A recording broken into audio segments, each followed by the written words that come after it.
Well, hello, Maggie.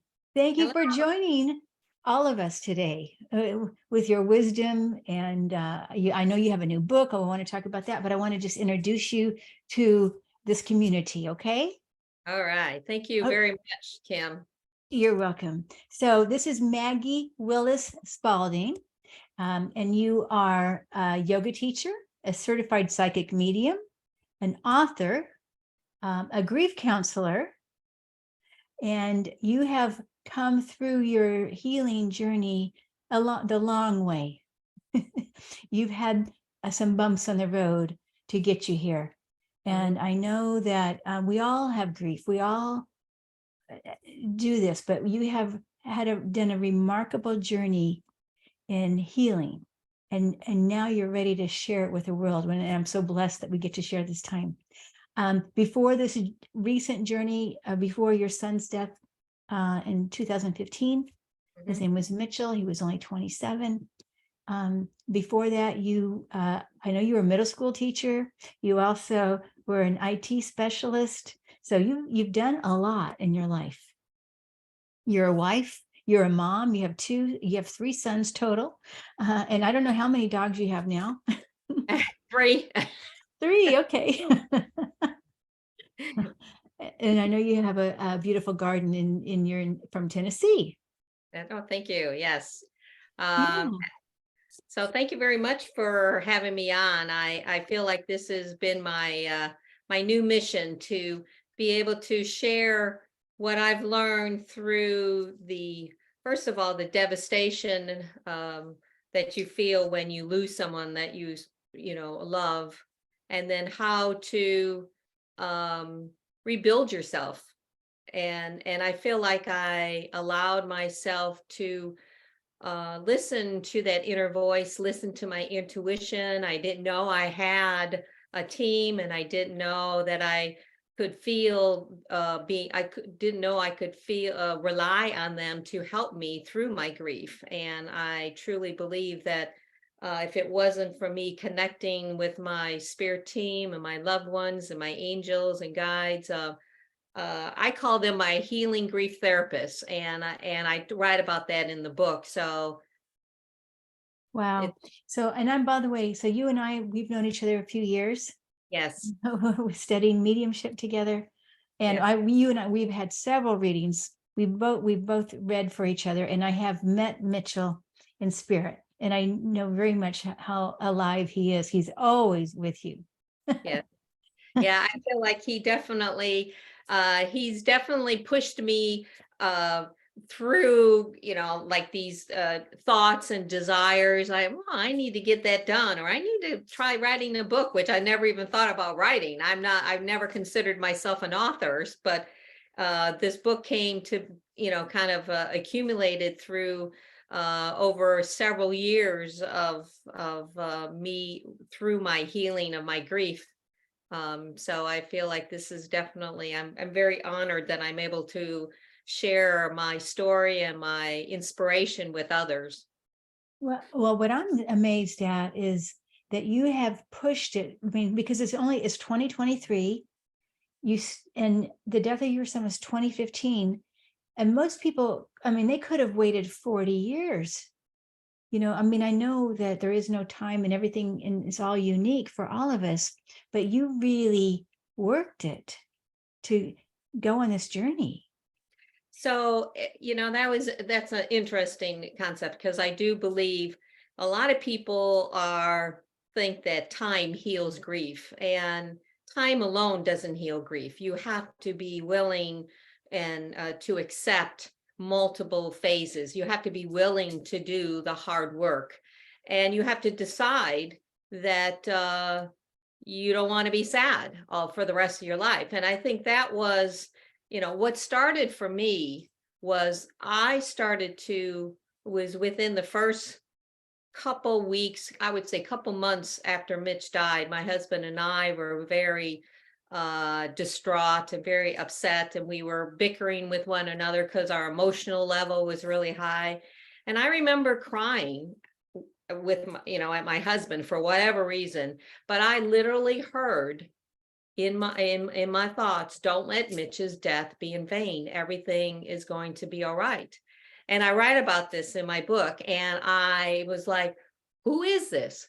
Those aren't words that I would say to myself, but I kept hearing, don't let Mitch's death be in vain. Everything was going to be all right. Now, I didn't know anything about life after death. I didn't understand. I didn't even know what a medium was. I didn't um I didn't believe in a life after death. I didn't understand it. And so, but I felt, and I didn't know anything about intuition or anything with the metaphysical stuff, that life continues on and you can talk with your loved ones. And so I kept thinking, who is this? But I truly believe I felt comforted and loved, and I somehow knew that something was good was going to come of it. But at the beginning stages, I did not know what. But I had such a strong desire to continue my relationship with my son, and I didn't know how I was going to do this, or what.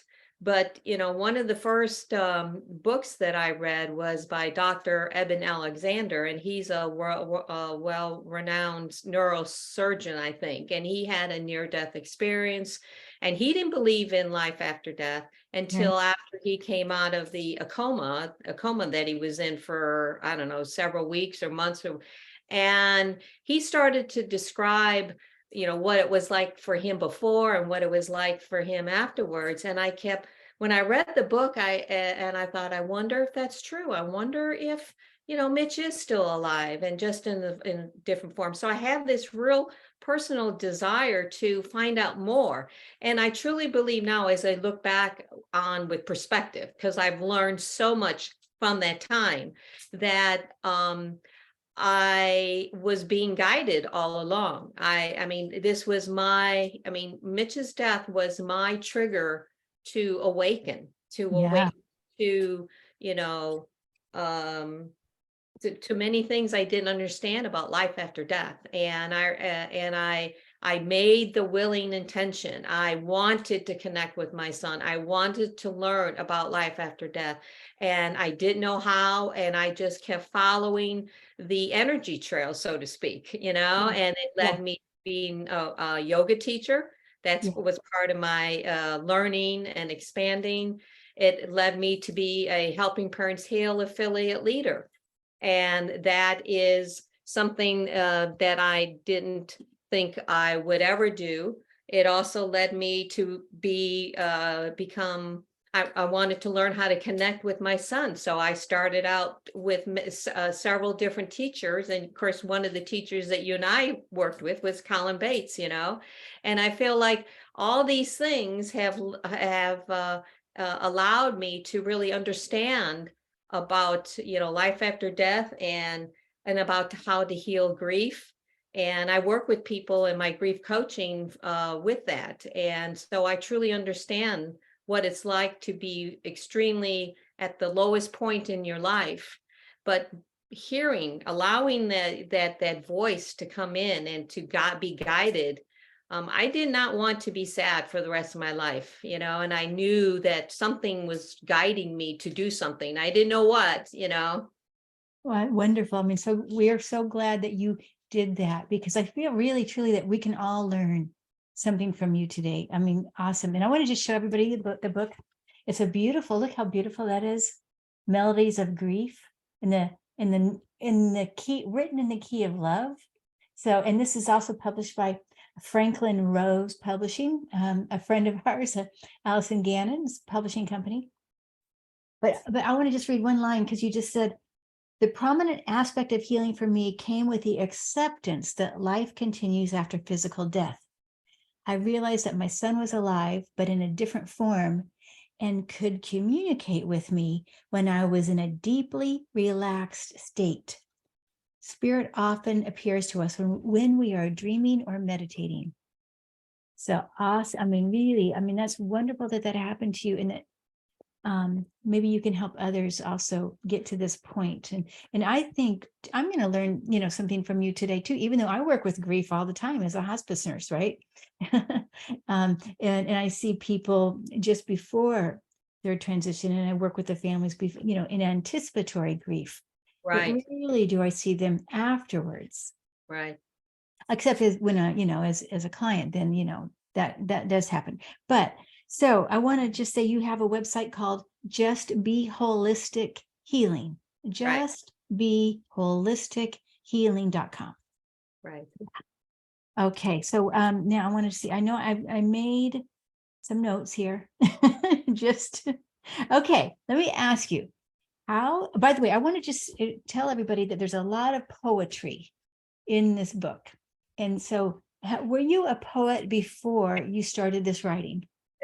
No, I wasn't. And if you, in the book, I talk about that poetry, reading, writing, and poetry were probably the things that I at least like to do. I mean, I just never connected with poetry. It just didn't make sense to me.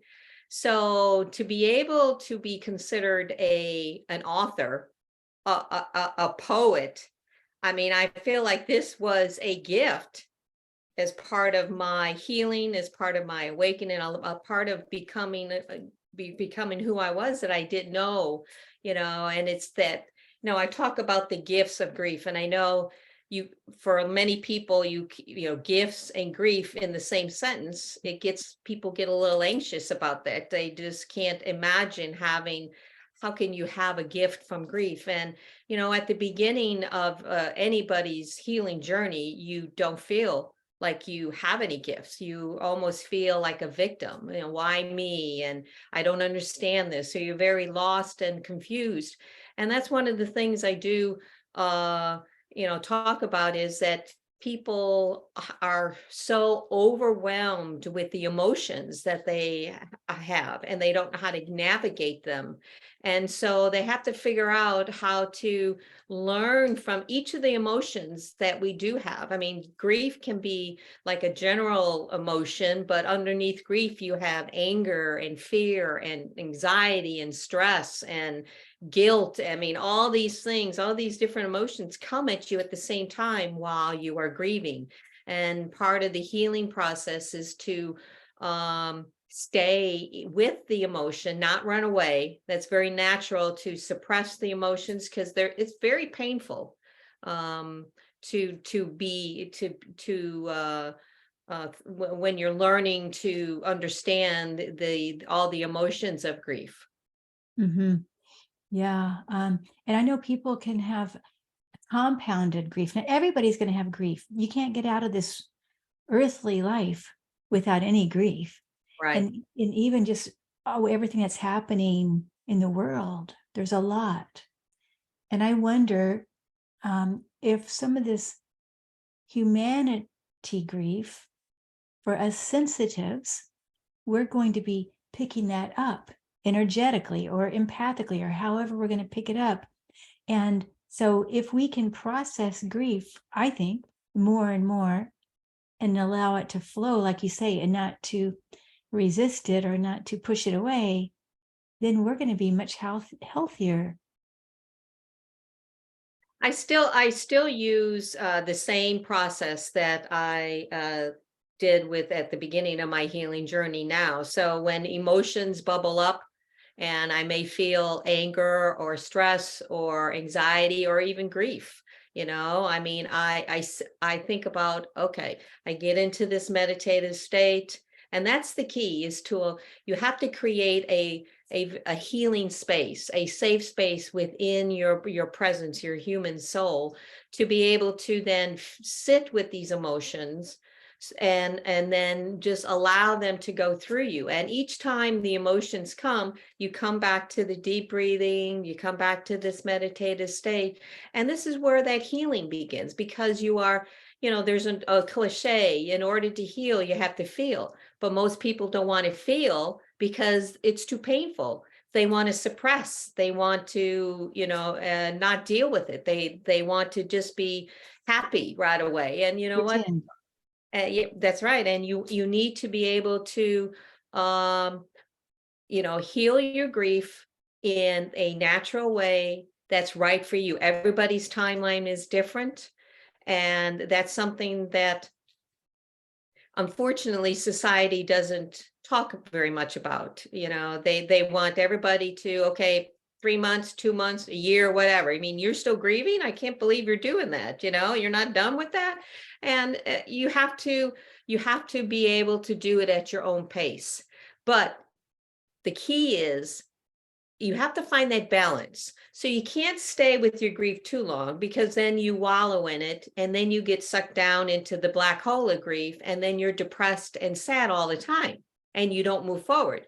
But then you don't want to suppress it and just, I'll do it, I'll deal with that later. And so, you just go too fast forward. So you have to find that right balance where you lean into your grief, you feel it, but then you come back out and you pause and live life a little bit. And then another wave comes through you, you lean into it, into that safe space that you create for the healing. And then you live life a little bit. So it's kind of a balancing act, where you have to give and take, lean into the grief and then come back into living, so to speak. Okay. And I think it's important that we remember to lean into it. Right. I think you are so right. We forget. I mean, a lot of us. And that's one of the things that I do mention in the book. I call it befriend your grief. I mean, I've heard different terms, leaning into the grief. So you're befriending your grief. You're what emotion is sitting with you today? Is it stress? Is it anger? Is it jealousy? Is it guilt? I mean, those things all came up for me. And because I was rebuilding my life, I was rebuilding my belief system. And what happened was, as we talked at the beginning, was the poetry part.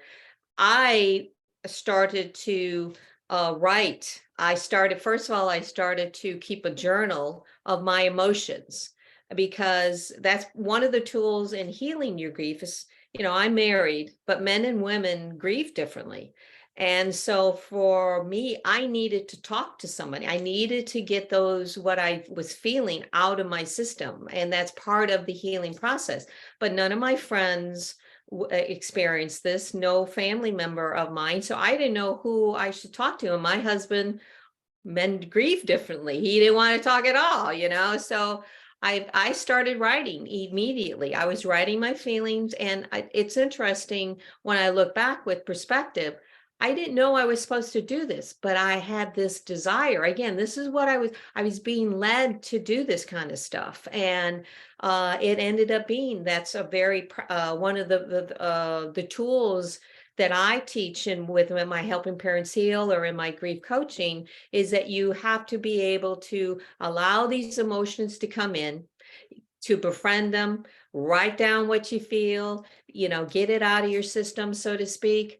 And so as I started to begin to write my emotions, when I became into a meditative state, I started listening, I started hearing like musical songs and music. So music, not songs, but musical, it was a song, but I was like, I didn't hear the words of the song. I just heard the melody. And then I started to write, and I was more in a meditative kind of expanded state, and I was just listening. I could hear the words flowing, and I would just write what I heard.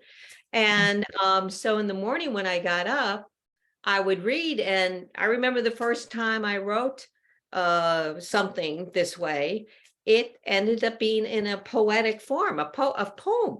And so I gave this to my husband, and he goes, well, that's really nice. And he goes, I thought you didn't like poetry. And I said, I know. I heard these words. I mean, I was inspired. It was inspired, what they call inspired automatic writing. And so I was being inspired, and everything. And these poems were healing messages for me. I mean, every emotion they came up with, they provided me with a healing message through in poetic form. And so I kept writing and writing, and eventually all these things came together into, kind of a book, so to I'm speak. sure you have more than what you have. There's Oh, quite a yes, few. I have. Yes, This is mostly poems. right. Yeah. And the pictures are beautiful. Every Yeah, poem has a picture. yeah, It's really lovely. that's one of the things I felt really, it to me, it was the picture that attached to the poem. And I was also I was guided to find these pictures. So these are all, free copyright pictures. But yes, it's actually perfect to have the picture and the poem together. I feel like it actually um, creates a really great healing space. Oh, that's Yes. my favorite ones. Yeah. Oh, it is. Okay. Um, so the thing about music, I want to just go back to the music. I know you were hearing it from spirit, but could that also be used if people, so when you used journaling and then you used automatic writing for your healing and with this music that you heard, but if somebody is at a phase where they can't find their emotions, I mean, they're not, maybe it happened 50 years ago, somebody passed and they haven't really processed it. What do you think about the idea of them using music to go back in time to feel some emotions, that they've maybe suppressed?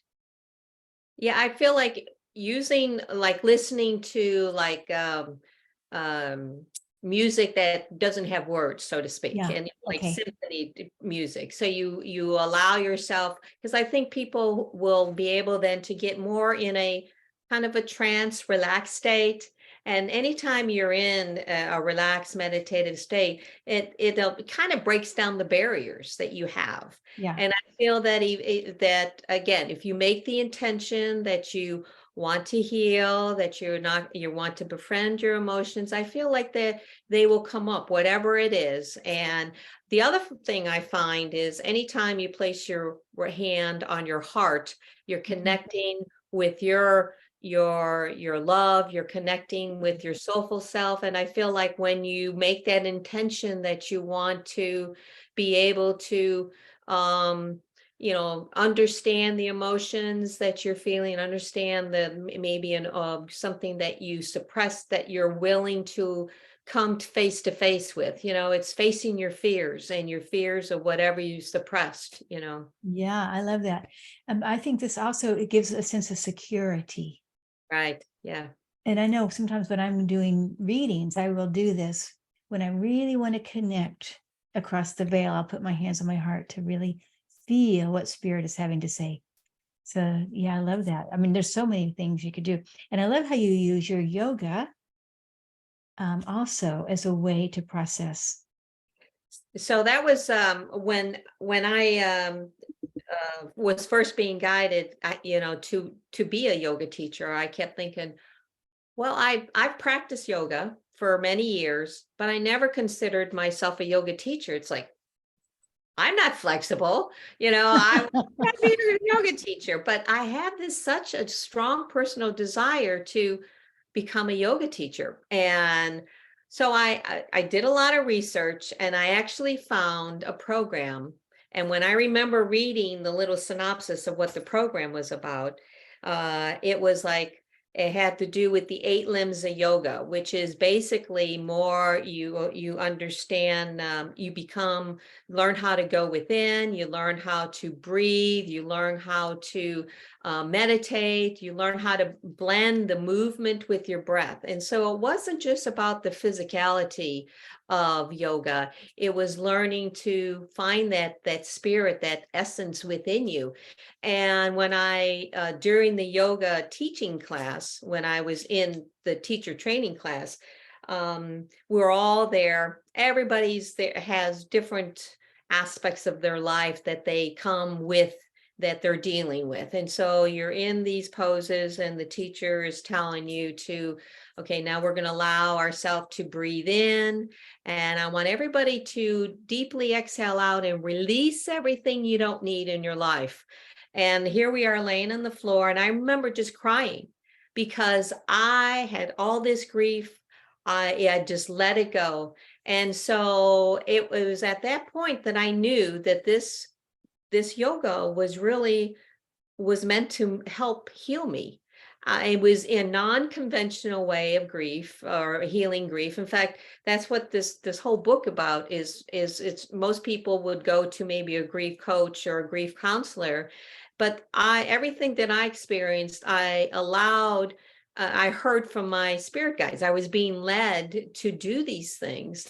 And so when I through the teacher training, I learned so much about how to connect with spirit, about understanding how the breath is critical in the movement of your emotions and creating space within your body. And then within the teacher training, they also talked about the sutras of Hinduism and Buddhism, and all these things that we studied. It was exactly what I needed to hear about life after death, and about connecting with your breath, and finding the spirit within you, the divinity within you. It was exactly what I needed to help rebuild my life. And so when I teach yoga, I incorporate a healing aspect of it, because everybody has grief, like you mentioned before, all different forms. I mean, you could lose your job, you could be going through a divorce, you could have some illness that you are now dealing with. Your dog could have died, you lost your house. I mean, there's so many different triggers for grief. So to me, that's, yoga is one way that you can actually help move this, the negative energy, the negative emotions out of you. But you're in this mindful state, because if you're following your breath and focusing on your breath while you're moving with the intention that you want to heal whatever it is that is sitting with you, whatever emotion it is, it really is a great tool. Nice. And now really, as you're talking and saying it, I just want to just breathe and exhale and let go, because really I'm thinking I need to probably take a week off just to breathe and just to process loss that I've, over the years, right? And Right. that I probably really haven't addressed totally. I mean, just here and there. So also I'm noticing your tree behind you.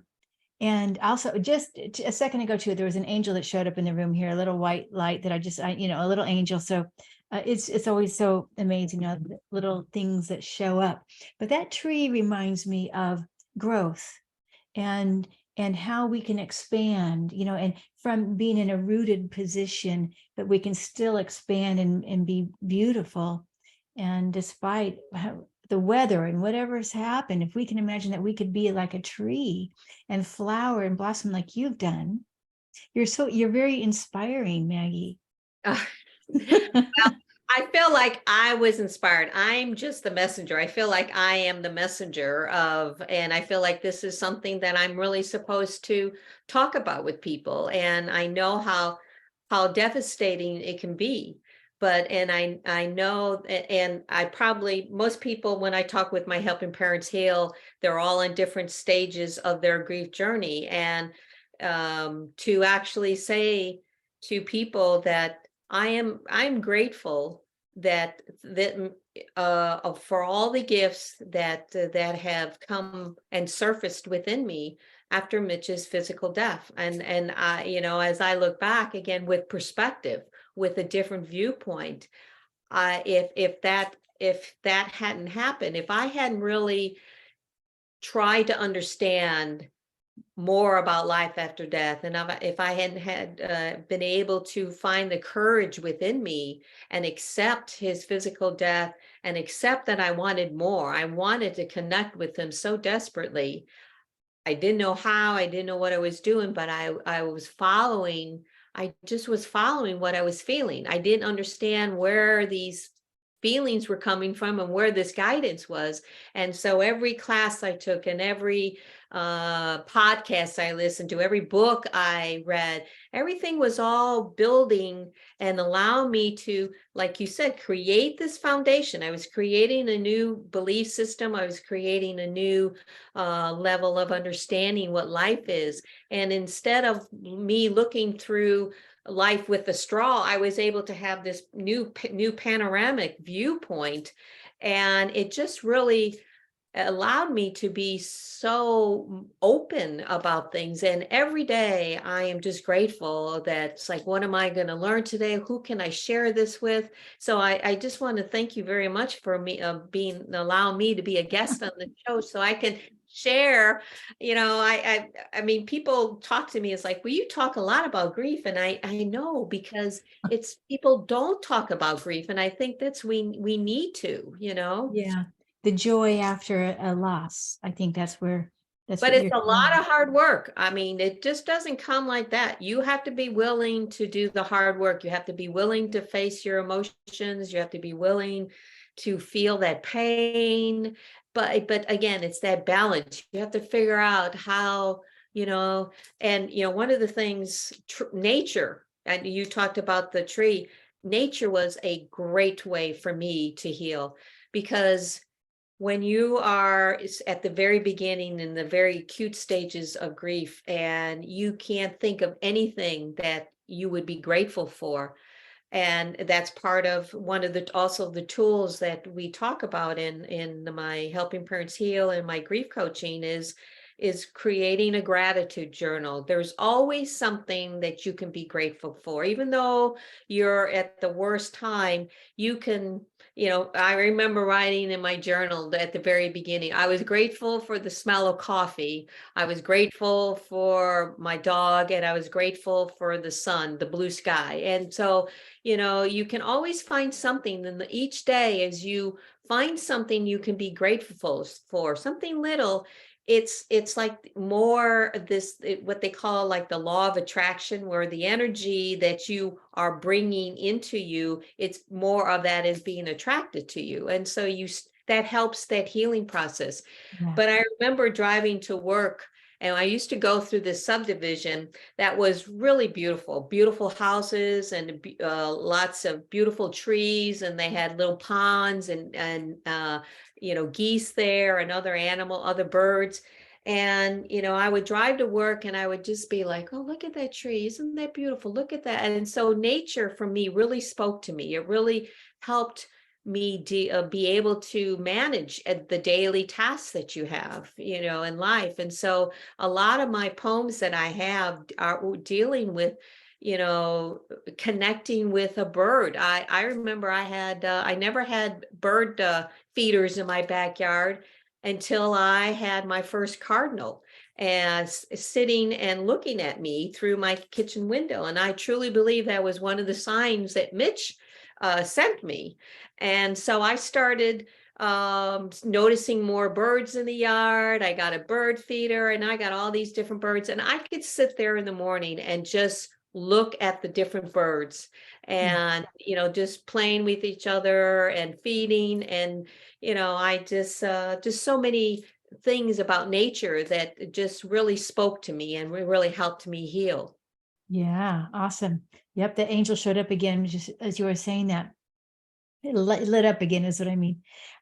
So I want to just kind of say a few things because I want to make sure. So meditation, you feel is important. Yes. Journaling, Journaling, perhaps listening to music, movement. movement. Uh-huh. And then I also read in your book, you said find purpose. Find purpose. Yes. So I think that is actually comes along while you're healing. You don't find that at the beginning, I feel like, but what I wanted was to be able to have a relationship with my son. So in a way, I guess that was kind of purpose. Yeah. I have 3 sons and he was the youngest.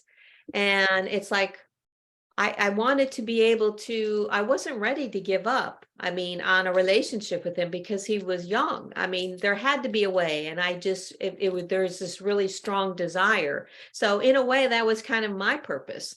And I know there are many mothers and fathers that come to my Helping Parents Heal meetings that they want to learn how to connect with their son or their daughter, but they also want to learn how to heal. So I think if you make that decision, and I wouldn't say I mean, I guess you could call it a purpose but at the beginning, if you make the decision that you don't want to be sad for the rest of your life, and some people it could take 2 years when they get to that point. I don't want to be sad anymore. For me, it was like within the first 4 or 5 months. I remember going to one of these group meetings for bereaved parents, and my husband and I went there, and there were so many people there that was stuck 5, 10 years, and they hadn't cleaned out their son's or their daughter's room. And they were amazed when I was talking about what I was doing. And after I left a meeting, I looked at my husband and I started crying. I said, I don't want to be sad for the rest of my life. I don't want to be like them. So to me, that was like a real turning point. And that was Yes. like my decision. I did not want to be sad for the rest of my life. But I didn't know how to move forward. Again, you have to make that decision somewhere. Wonderful. And Yeah. I feel like that my purpose eventually came into, well, once I started to heal myself, I wanted to share that with others to help them on their journey, to allow Mhm. them to know that you can do this. It's not Mhm. going to be easy, but yeah, I want to share this with others. Yeah, thank you. And I want to show everybody again, we're talking about Melodies of Grief with Maggie Spalding, and lots of poetry. And I have a couple that I'd like to just start with one, okay? One Oh, of the sure. poems, and this is, it's called Shattered. And you can see there's shattered glass here. I'll That's just a read this. all these poems still speak to me. Every time I pick up that book, I can feel the energy in the book, the Oh, healing wow. energy. Shock, denial. Is this real or not? I don't want to believe this really happened to me.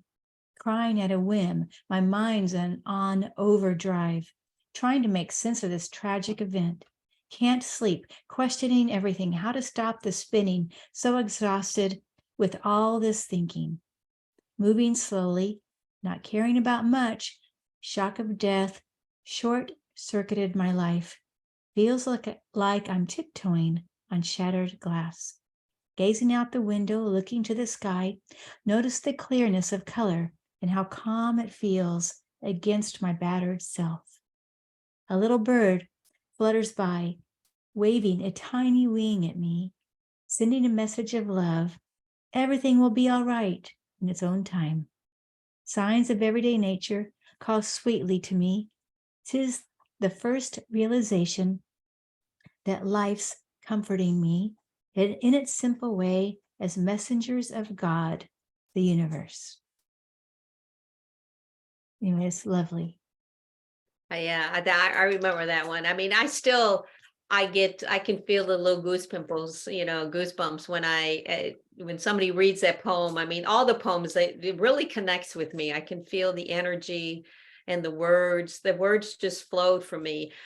I'm still amazed every time I look back at these poems that I wrote. It's like it was somebody else. It was spirit. I was just the messenger. I was just the writer. So I'm just so humbled that I'm able to do this for others. Nice. And your book does talk a little bit about how to get into that writing state. So this is a little bit of a how-to. I mean, there's a lot. Really, it's a wonderful book, and I know you can get it on Amazon, and but I want to read one more. Okay.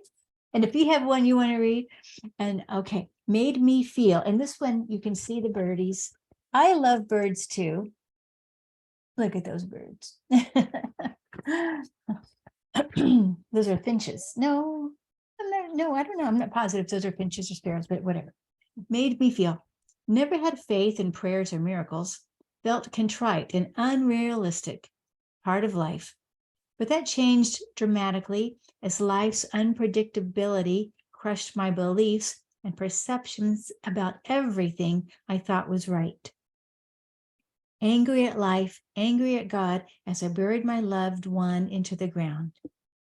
Darkness surrounded me for quite some time until a defining moment lifted my heart and opened my eyes. You made me feel compassion as birds come to my window, offering a sweet hello. You made me feel worthy of love as peace filled my heart, making it feel like heaven. Acknowledging this tender miracle as a building block for a new foundation to rebuild my life on. Ooh, that's a good one too. I still feel that energy from that message. Yeah, Uh, if they were, I am just so amazed as I look back at where I was and where I am now. I mean, I could not have done any of this without, opening my heart, opening my soulful self, opening my mind to be able to hear them and to feel them and to listen to their what they wanted me to do. And I still, to this very day, I still write. I mean, they send me poems. Actually, it's interesting. It was just in the within this month, it's now the messages have changed a little bit, and I find that it's very interesting. They still have a little bit of rhyming, but they're much more profound. The messages are a little bit deeper, and I honestly believe it's because I'm changing, uh-huh. because what I'm needing now is a little bit different. And so I noticed that and I do write, I do post on my website an inspired blog. So all these different poems that I receive, I post them, and they do have little pictures. Not, I mean, not like the big picture in the book, but it's so they're still talking with me and still guided me. And I feel like this is the way that it's supposed to be, that music connects with me. When I'm in a very meditative state, I'll hear the music, and then that's my cue or my snag or whatever you want. It's like, oh, get my paper and pencil. And or I've gotten better now at just sitting at my laptop and writing, and I can actually feel, I kind of let go of my own mind. I can just feel the words coming in as I'm just typing away, and kind of in a trance state, so to speak. Yeah. And then it stops and I can hear a click, and it's like, okay, what did I write now, Do you wait to read it the next day or two, or do you read it right away? I read it right away. Yeah. Okay. And so and sometimes I'll format it into more of a poem, because it's easier to read versus all the words, wrapping around. Mhm. Because Mhm. normally I would just let it write, and I don't do any indentation or anything. I just let the words come. And then after they are all written, then I separated it into, sentences into, so it's a little bit easier to read. Nice, lovely. Well, thank you, Maggie. Is there anything else you want to share? I mean, I know you've got a website, justbeholistichealing.com. Is that right? Just Be Holistic. Healing.com. Yes. Yeah. Well, I do offer, I mean, there's my yoga classes. I do two in person. So if you live in the Brentwood, Tennessee area, Nashville area, you can come there. I also have a virtual yoga class on Wednesday night. All that information is there. I do have grief coaching. I do also offer the private readings for either psychic or mediumship. I have my Helping Parents Heal meetings. That's always once a month, first Wednesday of each month, and I'm on Central Time. All that information is there. There's also a contact page where you can actually email me and talk with me, and we can set up a time to talk with. But one of the things I have to share with, so when I was creating the cover of this book. Okay, I knew immediately. I was given the name Melodies of Grief. I mean, I was inspired, and that was my team wanted that, written in the key of love, because it's all related to that musical connection that I have with them. And music overall was very important to me. And I do write in the book that I used to dance to music, and nobody was around watching me, and it just really connected with the music. And little did I know back then that that was a way that they were connecting with me. And when I look back with perspectives, like, oh yeah, so all along throughout my whole life, I didn't know anything about how they would connect. My spirit team and my guides would connect with me. But as I look back, it's like, oh, those were times when they were connecting with me, and it made sense. But so the Melodies of Grief, written in the key of love, that was very inspired title. And so I had a rose. It was a different rose, but part of the publishing team, the book designer, came up with the rose created with music sheet paper. And so I thought that was really interesting. So we couldn't decide on the color of the book. Was it going to be the teal green, or it was going to be a blue color? And I asked everybody, all my friends, my other two sons, and what color they liked. And it was actually a tie. And I had to tell my publisher which color I was going to go with. So I thought, I'm just going to ask Mitch. So I remember sitting there very, I came into that power, my meditative state. And I just said, okay, Mitch, I have a penny, because he always he would give me pennies. I would find pennies, and that was one of his signs. So I took one of the pennies that I found, because I saved them, and I said, this book is about you, and about my, it's our book, so to speak. And so I think you need to help me decide what color. So I said, okay, I'm going to flip this penny. Heads, it's the green. Tails, it's the blue. And as soon as I flipped the coin up in the air and it landed, I heard heads, and I looked down, and it was heads. So he actually wanted this color book. So I thought that was really cool that he had a decision in helping me, make the color of the book. I just thought that was really cool. Nice. Beautiful. And it is beautiful. Thank you so much, Maggie. It was wonderful talking with you. And maybe sometime in the future, we can talk about, if people have questions, we can do this again and have them ask questions. We'll see. Okay. All right. Yeah. Blessings to you. Thank you. Thank you. And thank you for everybody for watching. Much love to everybody, and see you soon. All right. Thank you. Bye.